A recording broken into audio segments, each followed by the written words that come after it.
живем почти что рядом, друг друга видим по утрам и прямо светимся при встрече, и каждый по своим делам.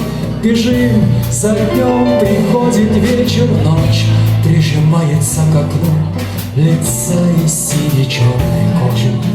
Тут мы отходим с ней ко сну и забываемся, возможно.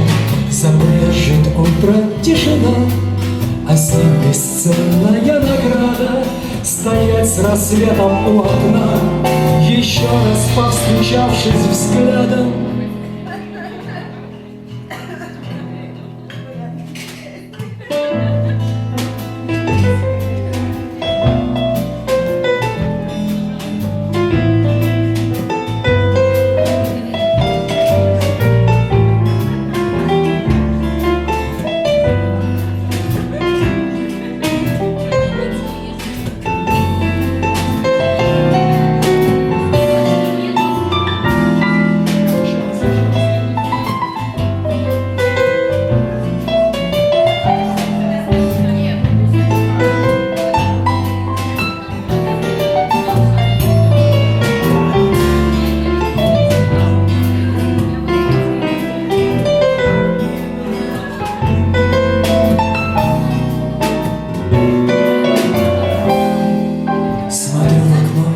За ним февраль усыпан солнечной крошкой, и тротуар, и магистрали, стены зданий прохожих туманкой тронутую даль пронзают солнечные нити, горят огнем стекло и сталь, и отражается в граните